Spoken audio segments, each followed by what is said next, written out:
Hello, this is Heather Hoffman, and today I'm going to share a fun technique to use masking fluid and watercolor paints to do some ink smooshing over to make some ink splattered watercolor stripes. It's kind of hard to explain all in a word, but I'm using the Nuvo masking fluid. This was my first time using it, and I was really impressed with it.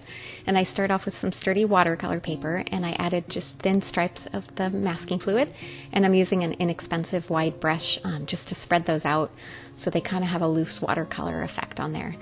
So once that's done, I set that aside to dry. It said to make sure it's dry. It didn't take very long. I think maybe I left it for a good hour and it was dry. I don't know if it took less time than that, but it kind of gets shiny and feels really smooth when it's dry.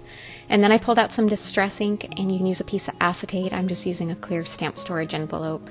Anything like that works. And I used Mermaid Lagoon distress ink for this.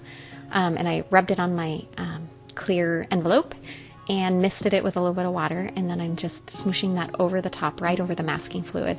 And the masking fluid's going to resist, so once everything's dried, I'll be able to peel that off, and those areas underneath will stay white, which is kind of fun. So it's almost like a reverse watercolor stripe on there.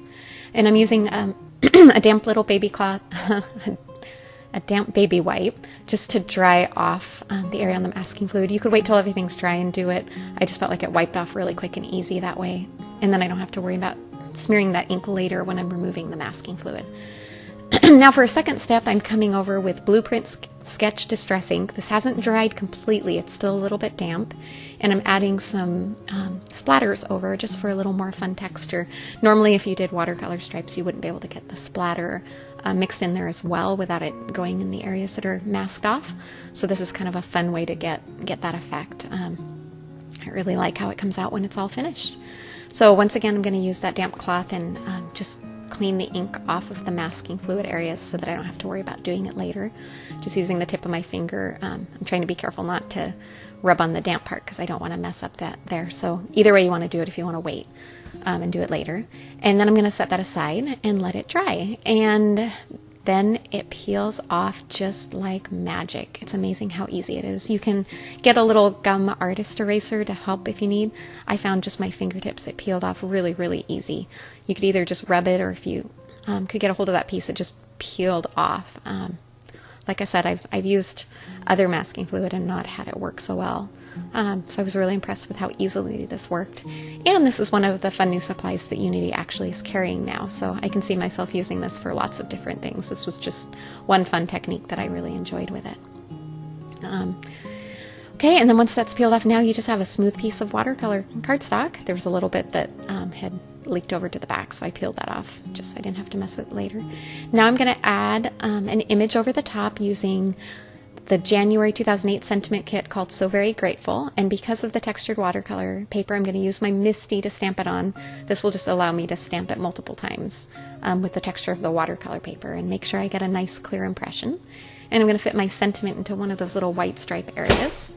So once I've picked that up on there, I make sure my sentiment is still straight. And then I'm using just VersaFine Onyx Black ink. You could use any kind of ink. I really like this ink for watercolor paper. It gives a nice, good, crisp impression. And I stamped it twice, and by then my sentiment was on there nice and clear, so I went ahead and just took that off, but I still wanted to add more to the rest of the image, and it looks like I'm pushing really hard on my Misty. I'm not. My table was just kind of wiggling, so if it looked like I was just about to break it, I really wasn't there. But just pressing firm and trying to get over it a little smoother so my table didn't move as much. And now I've got a great impression on there. And just to add one more layer to this, I pulled out my Nuvo just glitter drops in Blizzard. That's just a clear sparkle. You could use stickles or any kind of glitter glue.